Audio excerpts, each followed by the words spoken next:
Good morning.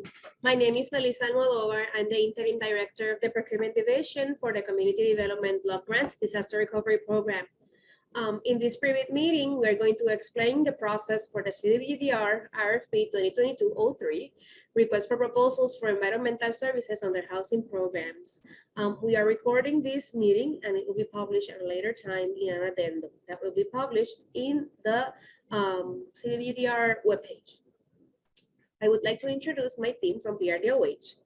We have here Natalia De Jesus, she's the Interim Deputy Director of the Procurement Division, Mr. Jose Colon, Procurement Specialist, Ms. Ruth Hernandez, Technical Specialist, and Joanie Camacho from the Housing Program for the PRDOH. We also have Javier Perez and Mike Richardson from the Grant Manager. Any questions submitted in this meeting will be answered in writing and will be published in an addendum. Any information provided in this meeting will not change the terms and conditions established in the request for proposals instructions.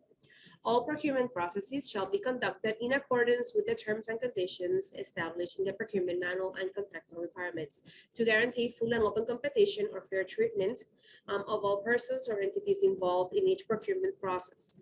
The procurement manual is available at www.cdbg-dr.pr.gov and is incorporated by reference and made an integral part of this RFP. Nothing said at this private meeting will change any of the terms of the RFP except a reading amendment to the solicitation issued through an addendum. Now I'll leave you with Mike Richardson for a description of the scope of services.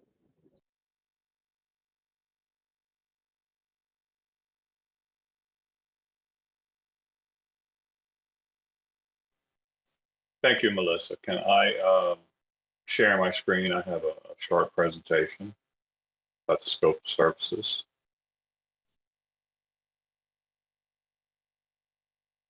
We'll just move on.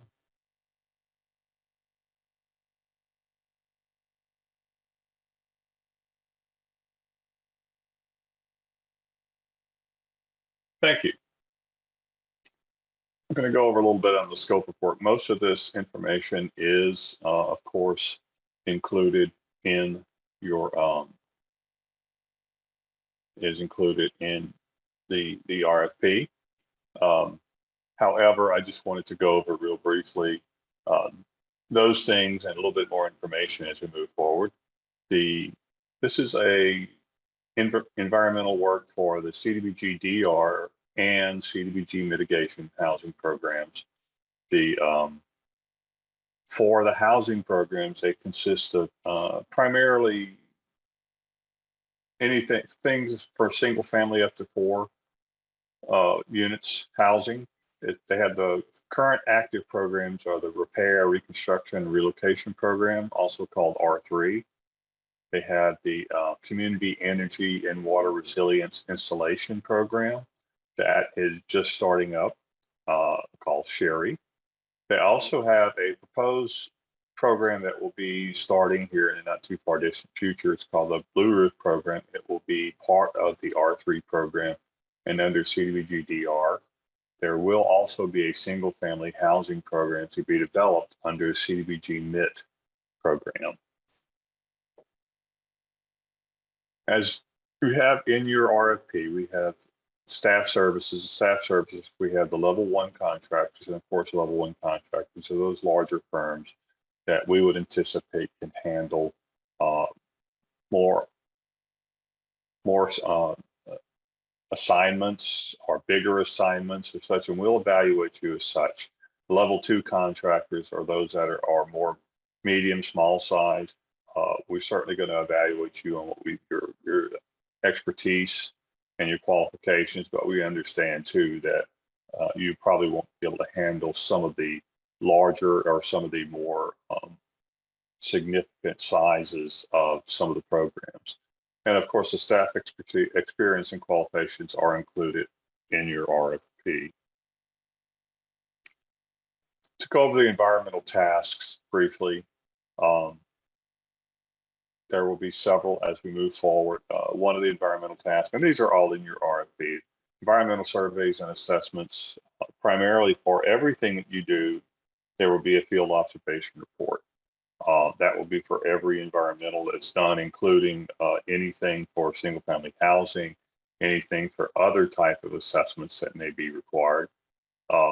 We can use your own forms, or we have forms that we've identified, but they have to meet certain requirements, and we can go over that at some point. There also may be environmental site assessments. When I talk about that, I mean phase 1 and phase 2 environmental site assessments according to ASTM standards. These would be primarily in the event we have some type of multifamily housing requirement that may be done, and we would call upon the awardee to actually do an environmental site assessment. So it's possible that would be something done on a separate scope of work for the company. We also have other environmental tasks that are associated with the preparation and performance of the environmental. And I'm talking about things like the environmental review and environmental review record. Tier 2 is a primary responsibility for this program. The Tier 1s are already in place, and they have, for some of these programs, they have already been modified to include the Tier 2. The Tier 2s, I know it's said in the RFP that the Tier 2 that is shown is, in general, the Tier 2. The Tier 2 changes, we've had 20-something changes to add various things or modify various things as we move. So the Tier 2 resides in our, what we talk about, template generated through the Canopy for Tier 2. Canopy is a system of record that we use for Puerto Rico. The template resides, the most current template resides there. So Tier 2s will be the primary responsibility for this award. There are, though, possibilities that could be asked to do exempt CADX environmental assessments and environmental impact statements as part of this. We will be discussing those at the time that they would be needed. There are other duties that could be required, publications, agency coordination, et cetera, anything that goes along with the preparation of those environmental tasks. Also, an environmental task could be, of course, reevaluation based on a project change. Potential for any environmental review, including a Tier 2, could come back and there's been a scope change, there's been something, so you may have to go back, make a determination to see if the environmental review record is still valid for that environmental review. Mike, I'm sorry to interrupt you, but we're not seeing your presentation. Yeah, the screen was still set to share, and I can't share it. Ruth, can you stop sharing so that Mike can try to share his screen?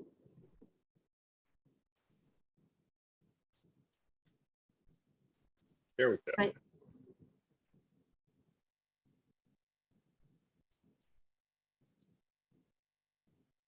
There it is.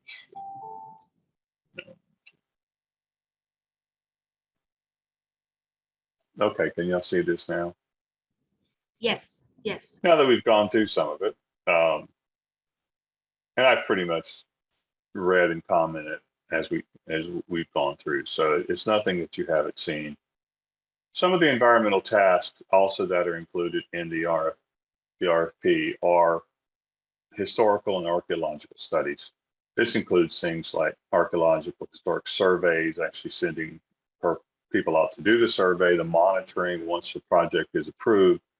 If the SHPO comes back and identifies that there's a potentially adverse effect, especially for items like archaeological, a person will need to be there for any work that is associated with a dig or moving dirt in some areas. What we typically do is we typically have clearances on the area of potential effect, and anything that's cleared with an area of potential effect, you can go ahead and do what you need to do without monitoring. That is assuming you don't come across something in your excavation work that could potentially be historic.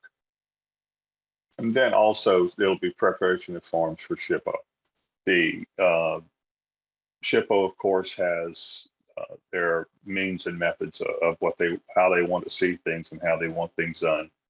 We have developed forms in accordance with what they want to see for these programs, especially the housing programs.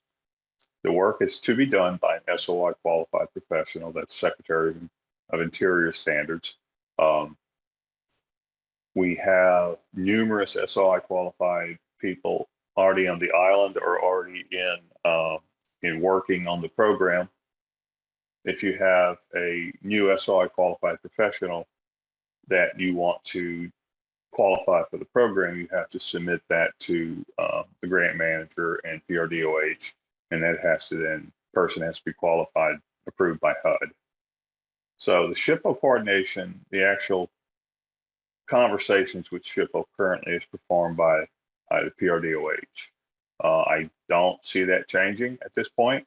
So it actually goes pretty well. So that will probably continue that in that means and methods there. Specialized services, we talk about specialized services in the RFP, and these are things that are some things we know right off the top of our head need to be done in the CDBG-DR program. These are essentially executed by you being sent a scope of work, kind of a mini scope, I guess, if you will, that you have to then prepare a request for authorization, which includes you identifying how you're going to do it and you identifying what it's going to cost. You then submit that back to PRDOH. Once that's approved, then you'll be given a notice to proceed, written notice on that request for authorization with all the appropriate signatures. Some of the things we've come across already are wetlands evaluation and delineation. It could include wetlands permitting if necessary, asbestos and lead-based paint inspection and testing. The island there are requirements in many cases for asbestos and lead-based paint testing if you're going to any demolitions that could potentially contain the material, because there is limited landfill space on the island. So the permitting office does want to know if you're going to have to be disposing of asbestos and lead-based paint contaminated material. There could be elevation surveys. The elevation surveys are primarily associated with elevation of housing structures. We have to get an elevation certificate in many cases. As we're moving forward, there will be elevation allowed in some of these programs. There could be special historical archaeological monitoring. This is primarily in areas, as you may well be aware, there's several traditional urban centers in Puerto Rico, essentially historic districts. If there's rehab or those type of programs going on, it could require those SOI qualified historians or archaeologists actually being there with as they're doing the work to ensure that the work is being done in accordance with SHPO requirements. And then other services as provided by the scope of work by the PRDOH. That's actually all I have.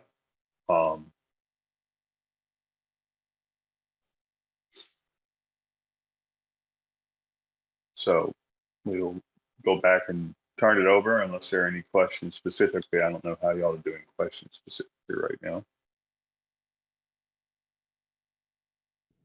All questions must be submitted with the correct attachment that's part of the RFP package, and we'll answer in writing, and Ruth will tell us now the dates. Thank you, Melissa. Appreciate it. Hi, good morning. My name is Ruth Hernandez. The RFP documents are available for download at the CDBG-DR website. The RFP schedule submission of questions and requests for clarifications on February 3, 2022. Responses to questions and requests for clarifications on February 9, 2022, and proposals due date from February 23, 2022, up to on or before February 25, 2022 at 4 p.m. Liquidated damages. This RFP provides for liquidated damages as related as to establish timeframes of performance. The PORDOH and the proposer will agree on the timetable for the deliverable of each task. For this RFP, the PORDOH established as liquidated damages $100 for each calendar day that a deliverable required is late until deemed in compliance, subject to a maximum of $1,000.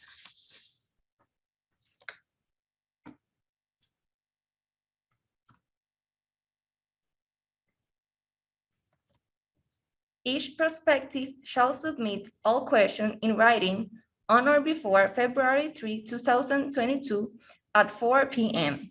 to the CDBG-DR mailing address. Responses to all proposer questions will be answered by Addenda and will be posted on the CDBG-DR website. All procurement documents pertaining to the procurement process, including Addenda, issued by the PORDOH and will be available for download at the CDBG-DR website.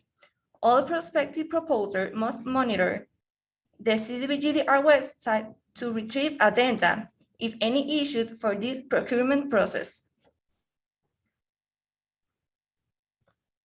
Proposals are to be submitted on the proposal's due date, stated in the section 5.3 of this RFP. Responses to the RFP submitted after the prescribed deadline will not be allowed. Submissions of responses to the RFP will only be accepted by electronic means. Proposers are advised that the PORDOH will neither require nor accept physical proposal submissions. If proposals are submitted in both electronic and in paper format, the PORDOH will only consider the electronic format for evaluation. The proposer will receive access to submit the electronic proposals after registration. Process is completed through the CDBG-DR website. At the scheduled due date for electronic proposal submissions, a link button will be enabled to provide access to the registration form. Complete all the required fields in the form. Proposals must be submitted with the closing date and time for proposals as established in section 5.3 of this RFP. Prior electronic proposal submission on the CDBG-DR website, proposers must take into consideration the following. Check your internet connection before starting to upload the electronic proposal documents. As the due date time draws near, heavy traffic on the web server may cause delays. Plan ahead and leave ample time to prepare and submit your proposal. Proposers bear the risk of website inaccessibility due to heavy usage in the final hours before the RFP closing time. The proposer must submit the mandatory requirements, qualifications, and work approach, and the cost proposal requirements in the identified section at the website. The documents must be submitted in PDF format. Searchable PDF format is recommended. Multiple PDFs may be merged into one single document. Also, multiple files may be uploaded in a zip file. The maximum upload size for each document or compressed file is 500 megabytes. The proposer is solely responsible for one-type submission of the electronic proposal. The PORDOH will only consider electronic proposals that have been transmitted successfully with the RFP requested format.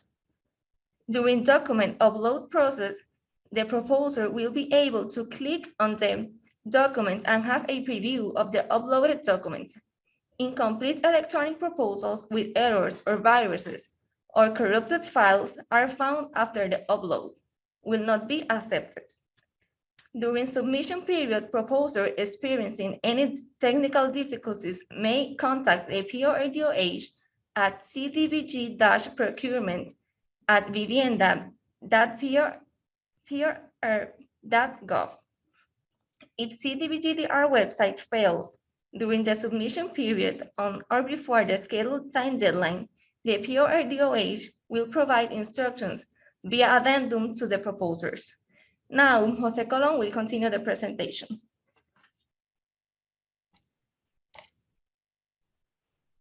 Good morning, thank you.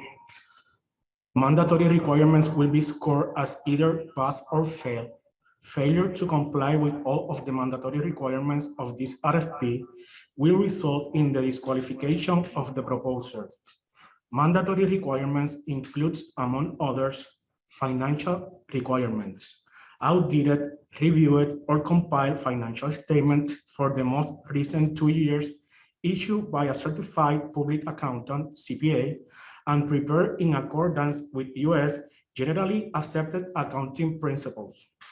The financial statements must include a balance sheet, a statement of operations, a statement of cash flows, and notes to the financial statements. Copy if income tax return for the same 2 years.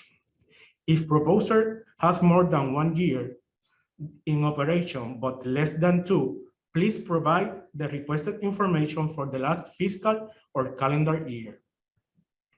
Most recent interim year-to-date financial statement for a period ending not later than 90 days before the proposal submission date. The interim financial statements must include at least a balance sheet and a statement of operations, line of credit or cash availability.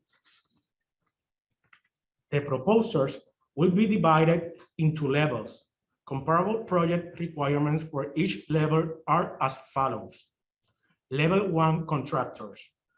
Proposers that wish to be evaluated as level 1 contractors should submit an unencumbered line of credit, available cash balances, or a combination thereof for the minimum amount of $91,000. Level 2 contractors. Proposers that wish to be evaluated as level 2 contractors should submit an unencumbered line of credit, available cash balances, or a combination thereof for the minimum amount of $28,500. Pending litigation and no bankruptcy sworn statements. The information submitted will permit a pass or fail rating following a scoring process by the PRDOH. A total grading of 70% or more is required to obtain a rating of pass. All documents authorized by a notary public outside of Puerto Rico jurisdiction should be authenticated and include an official certificate or apostille from the Secretary of State, county clerk, or corresponding entity of the state government. Proposals will be evaluated using a best value approach. Proposers will be awarded points based on their technical capabilities and work approach. A score to each evaluation criteria will be assigned by the evaluation committee. To be considered qualified proposers, proposers need to obtain a score greater than or equal to 70 points in the evaluation of their qualifications and work approach. The proposer and first-tier subcontractor must register in the System for Award Management (SAN) at the time of the proposal submission or initiate the registration process right after the bid submission. For more information about the System for Award Management (SAN), go to SAN website. There is no registration fee to create or renew, update your organization information on SAN. Award will only be issued to entities that are clear and not ineligible for award of a contract due to suspension, debarment, or HUD-imposed limited denial of participation. Now, Director of Federal Compliance and Subrecipient Management, Maria del Carmen Figueroa, will continue the presentation. Thank you. Thank you, Jose. Let me share my presentation. Good. Let's talk about the federal civil rights compliance for this pre-bid event. Today, we will discuss the overview of compliance roles and responsibilities, the overview of compliance areas and tools online, documenting efforts, training, and reporting, and of course, we will review some FAQs. For federal civil rights and labor standards, include the Section 3 training, hiring, and contracting opportunities compliance, the minority and woman-owned business participation compliance, the fair housing and equal opportunity compliance, and the Davis-Bacon and related acts compliance. For these pre-bid events, we will cover the minority and woman-owned business and the fair housing and equal opportunity compliance. Roles and responsibilities for compliance. Contractors' roles and responsibilities include assigning staff who will attend to the day-to-day activities for civil rights compliance, attending trainings and workshops, using tools and templates provided by PRDOH, executing activities and documentation needed, participating in PRDOH-sponsored technical assistance, completing quarterly reporting, and of course, compliant with reporting. Let's talk about the bonus points. Proposers seeking Section 3 bonus points should provide their self-certification and sufficient evidence for how they qualify as a Section 3 business. PRDOH offers a template on our website. Proposers seeking MBE or WBE bonus points should provide a copy of their MWBE certification to evidence their status. Certificates should show dates that indicate currently active. Let's talk about the minority and woman-owned business compliance.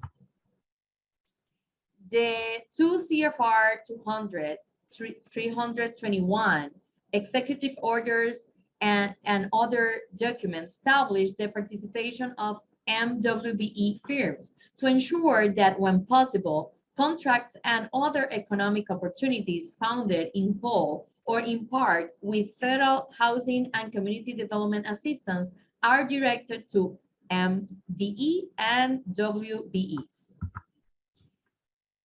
Sorry about that. PRDOH has published the MWBE policy in our website and is available in English and Spanish. Minority business enterprise is defined as a business which it is at least 51% owned, operate, and controlled on a daily basis by one or more in combination American citizens of the following ethnic minority or gender: African American, Asian American, Hispanic American, Native American, Hasidic Jew, persons with disabilities, and other individuals who can prove social and economic disadvantage. A WBE, a woman business enterprise, is concerned that is at least 51% owned and controlled by one or more women, must be USA citizen or legal resident alien, whose business formation and principal place of business are in the U.S. or its territories, and whose management and daily operation is controlled by women. The MWBE and the MWBE goals, these goals apply to professional services, purchasing supplies, and construction contracting. 10% for women-owned business and 10% for minority-owned business, for a total of 20% total minimum participation goal. Contractors are expected to perform good faith efforts for contracting, subcontracting, and purchasing opportunities 10,000 or more during the life of the contract. We have developed some forms. We have developed the MWBE utilization plan. This document template allows contractors or recipients to identify how they plan on being in compliance with MWBE contracting goals. And we have developed the MWBE waiver form. These document templates help contractors or recipients identify if they have met the requirements to waive their goal for participation for MWBE. The utilization plan for MWBE should contain the compliant data for MWBE subcontractors, plan ahead subcontracting needs, prepare users on creating supplier or contractor lists for MWBE, provides awareness of meeting the goal for the contract, and helps with tracking utilization. Click here on this link to take you to our website for the MWBE utilization plan template. The PRDOH MWBE utilization plan can be used throughout the life of your contract with PRDOH. Completing the MWBE utilization plan is easy. Read the general instructions in row 3. You will complete section A, B, and F from the document and complete the information requested in the yellow cells. Here you have a screenshot of our website and where you can find these tools and documents. They're found in English and Spanish. Certified minority or woman-owned business. We have a list of agencies and entities that certify minority or woman business, and you can encounter there on these agencies or entities. We have the SBA, we have the EPA, we have the Department of Transportation, we have the Minority Business Development Agency that has a chapter in Puerto Rico. We have the Puerto Rican Minority Supplier Development Council that also have a chapter in Puerto Rico. So any of those agencies or entities can certify you as a minority or woman business. Let's talk about fair housing and equal opportunity. PRDOH, its subrecipients, and contractors must comply with applicable federal civil rights law that prohibit discrimination.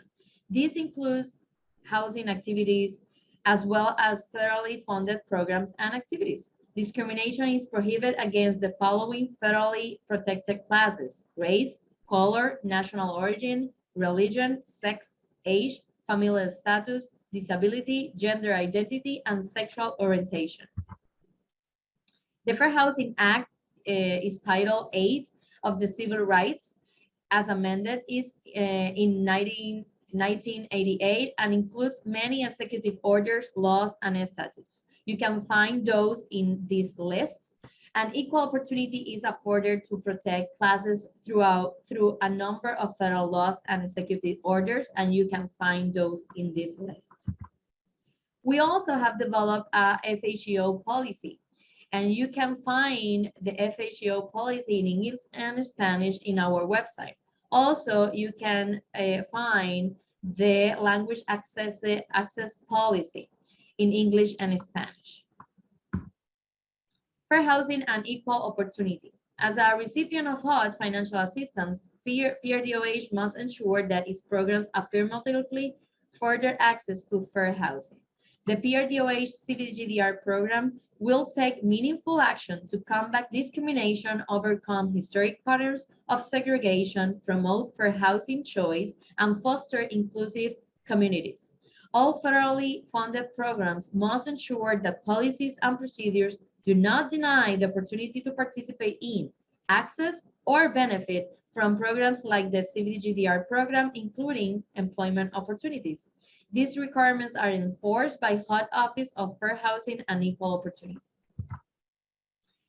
Reasonable accommodations. Reasonable accommodations are changes made to a program policy, practice, service, which affords individuals with disabilities an equal opportunity to enjoy the benefits of that program.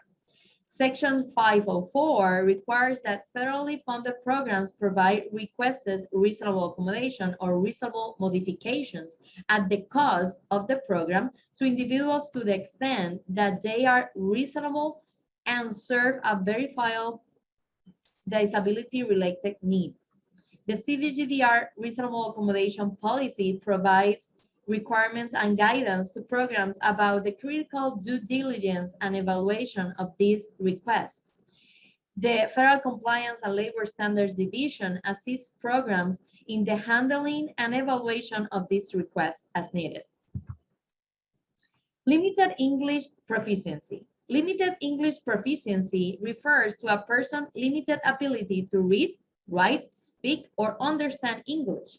PRDOH and contractors must ensure that a person's limited ability to read, write, speak, and understand English will not place them in a disadvantage in the participation of programs being funded with CDBG-DR funding throughout PRDOH.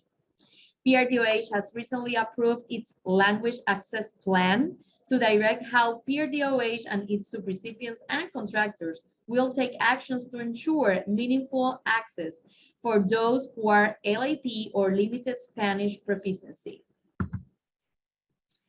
Let's talk about training, documenting efforts, and reporting. We have developed some other templates for documenting efforts and reporting, so we have you covered. Documentation of effort templates. This tool allows contractors and recipients to identify how they are performing efforts to be in compliance with Section 3 and MWBE efforts as applied. Quarterly reporting template. Our reporting form allows contractors and recipients to report on data for PRDOH to continually monitor progress throughout the year. Our quarterly reporting recollects data about Section 3, about MWBE, about FHEO or Fair Housing and Equal Opportunity, and about Davis-Bacon on found workers data. Remember that not all of them applies to you, but you should report on those that apply. Our reporting dates are April 5, July 5, October 5, and January 5. Let's talk about some frequently asked questions. Can a business be both Section 3 and MWBE? Yes, a business subcontractor can be both because those compliance areas are separate. Section 3 identifies level of income to determine status, while MWBE uses race and gender information to qualify your business. If I'm not planning on subcontracting, do I still need to complete these documents? Yes, you should still submit your MWBE utilization plan, the documentation of efforts template, and the quarterly reports. If Section 3 doesn't apply to my contract, I still have to complete this quarterly report? Yes. You will have to complete the MWBE report and the FHEO report areas. These apply to you guys. If I am either an MBE or WBE, do I fulfill the total goals? You may have safe harbor for one of the goals for MWBE participation of 10%, but you still have an additional 10% goal to show good faith efforts for any subcontracting or purchasing you perform with CDBG-DR funding. What happens if I don't fulfill the goals before the end of my contract? All awarded contractors should perform and document efforts. PRDOH has developed templates discussed in this presentation that help you complete this exercise. You can submit a waiver before the end of your contract for approval. This waiver request should be submitted with the effort and justification as appropriate. Well, that's all from my part. Please remember to direct all questions throughout the established protocols for this procurement. I thank all the procurement team for this opportunity and good luck. Thank you, Maria del Carmen. Thank you, Mike. We'd like to thank all the participants that were here present today. As I said earlier, we're gonna publish this presentation along with all the documents that were presented here in a future addendum. So please be aware that this is gonna be published soon. So thank you for your participation. Have a great day.